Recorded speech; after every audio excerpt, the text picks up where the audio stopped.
Hello বন্ধুরা, আজকে আমি একটা ভিডিও করছি সবাইকে সতর্ক করার জন্য। ঠিক আছে, আমাদের সাথে যেটা হয়েছে আমি সেটা তোমাদের সাথে শেয়ার করছি যাতে সবাই একটু সতর্ক হও। গেছে বাথরুমে। আমি একটা ছেলে দুটো, একটা 14 বছর বয়স আর একটা হচ্ছে তোমার ওই 18 বছর বয়স। তোমাকে আঙ্কেল রোল কত হয়? তখন 40 টাকা বললাম। বলে তারপরে দাঁড়িয়ে আছে তারপরে বললো। তারপরে সেই সময় একটা কাস্টমার এসে ওরা 3টে রুটি মারছে।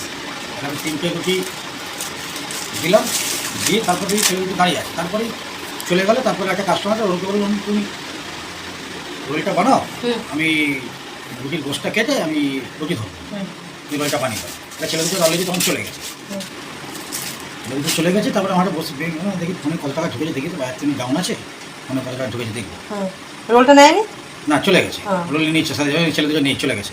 তা অন্য একটা কাস্টমার এসছে, এই কাস্টমার থেকে বললো তাহলে এই কাস্টমারকে রোল দাও, আমি তাহলে রুটি ধরবো, রুটি শেষে রুটি ধরবো।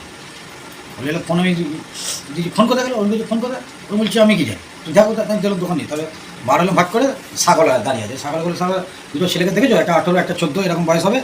বলছি এই গলি দিয়ে দিনের কথা আছে, ওই গলি দিয়ে গেছে। বলে আমি দৌড়ে গেলাম, দৌড়ে গিয়ে কয়েকজনকে জিজ্ঞেস করলাম। একটা তাপস দাওয়ার একজন বসছিল, বললো এক্ষুনি ছেলে দুটো গেলো, তুমি গলি দিয়ে যাও, তুমি খুঁজে পেয়ে যাবে। আমি বললাম দৌড়ে গেতে পারবো না। তখন 9:15 আমি তখন কী করলো, ওই আবার দোকানে এসে স্কুটিটা নিলাম, নিয়ে ওই রাস্তা ধরে যেতে যে কিছু সময় ক্লাবে দিয়ে জিজ্ঞেস করতে গেলাম। কেউ কেউ বলছে হ্যাঁ ছেলে দুটো এসছে, এক্ষুনি গেল। কেউ বলছে জিজ্ঞেস করে আমি জানি না। গেলাম, গিয়ে বলো দাদা সেই কি কয়েকজন বলো সেই ওইদিকে রাস্তা দিয়ে চলে যাও। বলে সেই গলি গালা দিয়ে গিয়ে সেই কত সরু গলি, ওইদিক দিয়ে গিয়ে একদম মেগা সেই ছেলে উঠেছে। অনেকে চেনে, অনেকটা গেছে। হ্যাঁ অনেকটা ভেতরে, অনেকে চেনে। তারপরে তোমার তখন থেকে আমি আর ব্যাক করছি। ব্যাপার ভাবছি চিন্তা ভাবনা পিসায় মোড় হয়ে যাবো, আরে না এই রাস্তা দিয়ে যাই, গিয়ে আরেক জায়গায় দিলাম, অনেক 8-10টা ছেলে দাঁড়িয়ে আছে, ওনার একটা গলিতে, ওই গলিতে ঢুকবো বলে ওই 4-5 জন একটা মোড়ের মাথায় একজন বসে আছে। ব্যাপার ওকে জিজ্ঞেস করি, তখন জিজ্ঞেস করি যাওয়ার সময় জিজ্ঞেস করে এরকম ব্যাপার। যাওয়ার সময় যে স্কুলে অতটা যেতে হবে না। এবং একটা 18 বছর বয়স, একটা 14 বছর বয়স, আমার দোকান থেকে ফোন চুরি হয়ে গেছে, আমি খোঁজ দিয়ে এসছি, তো বলে নাকি এই রাস্তা। তখন বলছি তুমি এরকম ছেলে কাটা কালো করে লম্বা করে, কালো করে লম্বা করে একটা বাচ্চা ছেলে মোটা আছে। আমাকে বলছে তুমি তোমাকে ছবি দেখালে তুমি চিন্তা পারবে। আমি বললাম হ্যাঁ আমি চেষ্টা করবো, কারণ আমার দোকানে 1 মিনিট মতন দাঁড়িয়েছিল, আমি অথচ তো মুখের দিকে দেখিনি। তা দেখাও একটা চেষ্টা করবো, হয়তো বলতেও পারি নাও পারি, চিনতে পারি নাও পারি। ছোটো ছেলেটার ছবিটা দেখালো ওখানে, চুলটা লাল করা। আমি বলছি চুলটা কিন্তু কালার ডিজাইন করা, কালার করা। আমি বলছি হ্যাঁ চুলটা তো আলাদা, চুলটা তো এরকম ছিল, চুলটা হালকা লাল, এতে চুলে তো প্রচুর ডিজাইন করা, ফোনের লোকটা ফোনে ছবি তোলা ছিল।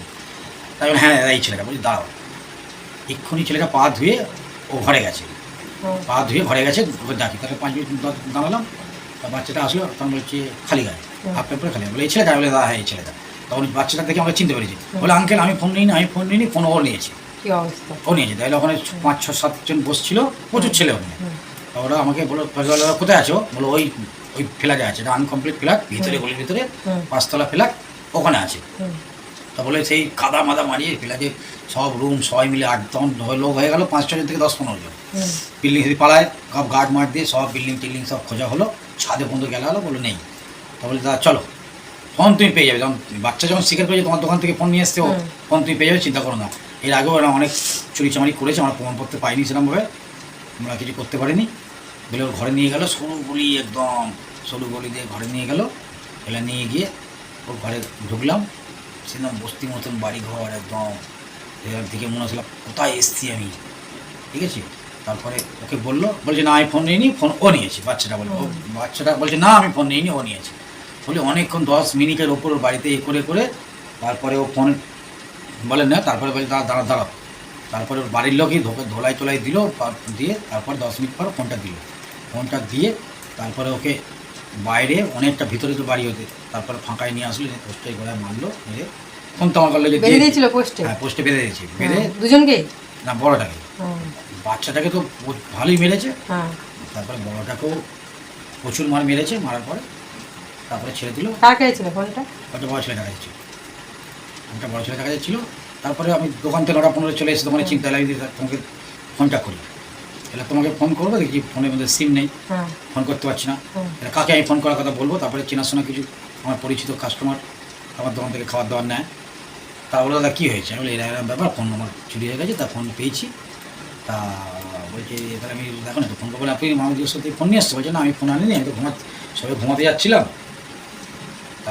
তারপর একজন পাশে ছিল সে তোমার ফোন করলো, ফোনে 2-3 বার আমি কথা বলছিলাম ব্যস্ত, আমার ব্যস্ত। আমার নাম্বারটা মনে ছিল তোমার? ব্যস্ত, সুনিতা ব্যস্ত, বলছিল আমার ব্যস্ত। নাম্বার মনে ছিল? আমার ফোনের মধ্যে নাম্বার ছিল, সিম ছিল না নাম্বার ছিল? নাম্বার তো ফোনের মধ্যে যেমন নাম্বারগুলো আছে। সিমটা ফেলে দিয়েছে ওরা? হ্যাঁ, তারপরে সিম তো ফেলে দিয়েছে, আমাকে বলে দাও হ্যাঁ পুলিশ দেবো এরা দেবো করছে।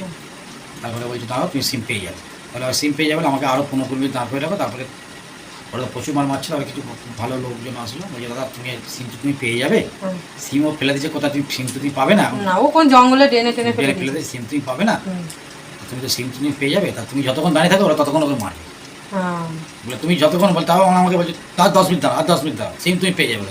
তাহলে কিছু লোক এসে বলে তুমি তো সিম পেয়ে যাবে, দেখ ফোনটা দেখি দেখা। সিম তুমি এই সিম যে এই ফোনটা চুরি হয়েছিল, সিমটা এখন নেই, সিমটা খুলে ফেলে দিয়েছে ওরা, এখন আবার নতুন সিম নিতে হবে। হচ্ছে ঘটনা যে কোনো সময়ে সেকেন্ডের ভেতর যে কোনো টাইমে যে কোনো কিছু হতে পারে, এরকম আমাদের আশেপাশে প্রচুর মানে ছাচ্চা চোরই বলে এদেরকে, চোর ঘুরে বেড়াচ্ছে, সবাই একটু সাবধানে থাকো। এই কারণেই আমার ভিডিওটা শেয়ার করা।